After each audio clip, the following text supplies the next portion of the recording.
So next standard COP 20 ये बात करता है एंड ऑफ लाइफ केयर की।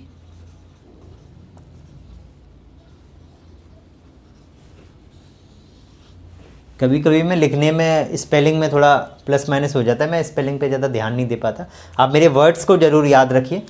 सो end of life care again based on the written guidelines and local law. End of life care की बात हो रही है तो यहाँ पर लॉ भी इन्वॉल्व है, लीगलिटी भी इन्वॉल्व है। उस चीज़ को लॉ ऑफ द लैंड जो है आपका, मतलब आपका लोकल लॉ जो है, उसको ध्यान में रखते हुए आपको अपना पॉलिसी डॉक्यूमेंट डेवलप करना पड़ेगा, बनाना पड़ेगा और वही फॉलो करना पड़ेगा, राइट। इसमें क्या चीज़ आती है मेनली आप समझ लीजिए, जैसे do not resuscitate,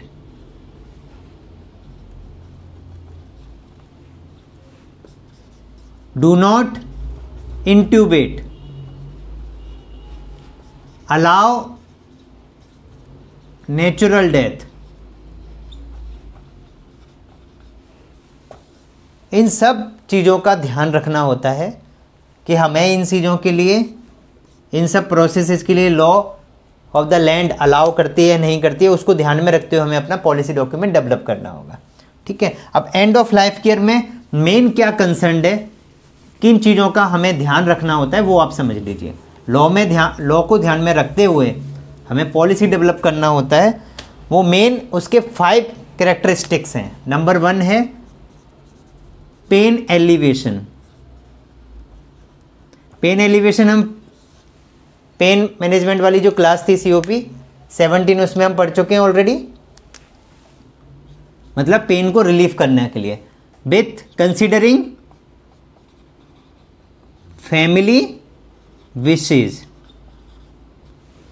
and of life care तो वर्ड समझते हैं, हम बात कर रहे हैं, मैं आपको आगे बढ़ाता जा रहा हूं, आपको एंड ऑफ लाइफ केयर समझ में नहीं है। एंड ऑफ लाइफ केयर का मतलब है जब पेशेंट की डेथ होने वाली है या पेशेंट की डेथ हो गई है, उस टाइम पर जो प्रोटोकॉल्स फॉलो करने हैं उसके बारे में हम बात कर रहे हैं,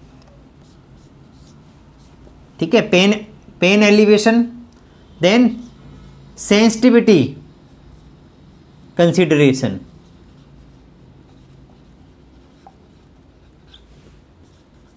during organ donation, autopsy.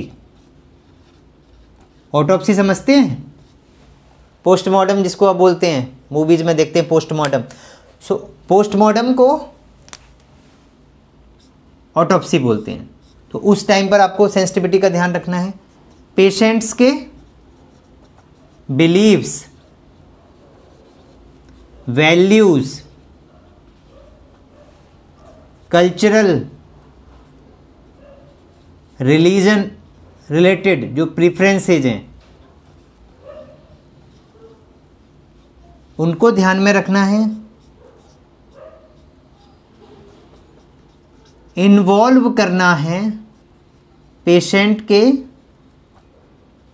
Family members को in all aspects of care. And last but not the least, psychological, emotional,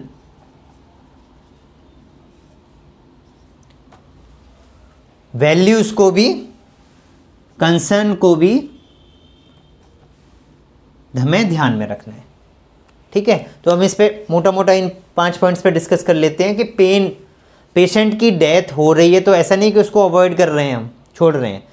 patient को सिम्टोमेटिक ट्रीटमेंट देना है, पेन को रिड्यूस करना है, सो दैट कि पेशेंट को एक पेनलेस डेथ हो, अवॉइड नहीं करना है। एज पर दी फैमिली विशेज, फैमिली को इन्वॉल्व करना है, उनकी काउंसलिंग करना है, समझाना है। अगर पेशेंट ने ऑर्गन डोनेशन के लिए कहीं कुछ कमिटमेंट किया हुआ है, तो उस टाइम फैमिली की काउंसलिंग बहुत ज़रूरी हो जाती है। सेंसिटिव तो है ही मामला, जब किसी की डेथ होती है, डेथ होने वाली होती है, तो फैमिली के लिए ये बहुत आसान चीज़ तो है नहीं, बहुत क्रिटिकल कंडीशन है। तो उस टाइम पर आपको सेंसिटिविटी का ध्यान रखते हुए ऑर्गन डोनेशन अगर है तो उस चीज़ के लिए पेशेंट को काउंसिल करना है, या ऑटोप्सी है, पेशेंट का पोस्टमार्टम होना है, तो उस टाइम पे पेशेंट की अटेंडेंट की यानी कि फैमिली मेम्बर्स की काउंसलिंग एक मेजर रोल है, जो इम्पोर्टेंट रोल है, जो कि डॉक्टर या कौन इस चीज़ के बारे में इंफॉर्मेशन देगा वो रोल डिफाइन करना जरूरी हो जाता है। इसको हम पीआरई चैप्टर में भी डिस्कस करेंगे, how to break bad news. उसके अलावा पेशेंट के बिलीव्स, वैल्यू जो हैं, कल्चरल प्रेफरेंसेज है, रिलीजन प्रेफरेंसेज हैं, उन चीज़ों का ध्यान रखना है। ठीक है, पेशेंट्स को, उसकी फैमिली मेंबर को जो भी हम प्रोसीजर्स कर रहे हैं, जो भी हम पेशेंट्स के साथ डेड पेशेंट या एंड ऑफ लाइफ केयर में प्रोसीजर्स कर रहे हैं, उन सब में पेशेंट्स का डिसीजन होना, उनका इन्वॉल्वमेंट होना बहुत ज़रूरी है। And psychological, emotional, cultural preferences का ध्यान जरूर रखना है हमें। जैसे कोई बोलता है कि धर्म के हिसाब से कि मुझे तुलसी पेशेंट को खिलाना है, कोई कहता है मुझे ये बांधना है, धागा बांधना है, या ये कट करना है। जो भी उनके बिलीव्स, वैल्यूज़ हैं, जहाँ पर भी पॉसिबल हो, with permission of doctor, definitely doctor को से परमिशन लेना होगा, वेयर एवर पॉसिबल हमें उसको रिस्पेक्ट करना है, उसका मजाक नहीं उड़ाना है, उसको प्रीफरेंसेस देना है, उसको रिस्पेक्ट करना है। तो ये सब चीज़ें एंड ऑफ लाइफ केयर में हमको ध्यान रखना होता है। लीगलिटी का विशेष ध्यान रखा जाता है as per the law of land, और पेशेंट्स को हर प्रोसेसेस में इन्वॉल्व करना होता है। तो ये एंड ऑफ लाइफ केयर जो स्टैंडर्ड है, ये सीओपी चैप्टर का एंड भी है, मतलब ये लास्ट स्टैंडर्ड है सीओपी चैप्टर का नंबर 20। ये सारे स्टैंडर्ड हो गए हैं। अब अगले जो स्टैंडर्ड के बारे में मैं बात करूंगा वो हम नेक्स्ट 3rd चैप्टर में एंटर करेंगे, MOM, management of medication. Clear है यहाँ तक सबको? सीओपी चैप्टर कंप्लीट हो गया है। इसमें मैं आपको थोड़ा सा ब्रीफ कर दूं, इसमें टोटल 20 स्टैंडर्ड हैं और टोटल 142 ऑब्जेक्टिव एलिमेंट हमने कवर किए हैं। जैसा मैंने आपको स्टार्टिंग में बताया था, ये सबसे बड़ा चैप्टर है क्योंकि इसमें सबसे ज़्यादा स्टैंडर्ड और सबसे ज़्यादा ऑब्जेक्टिव एलिमेंट है, और बहुत ज़्यादा इम्पोर्टेंट भी है क्योंकि इसमें क्लिनिकल एस्पेक्ट्स सारे के सारे इम्पोर्टेंट है। यहाँ तक किसी को डाउट? सो क्लोज करें। Thank you.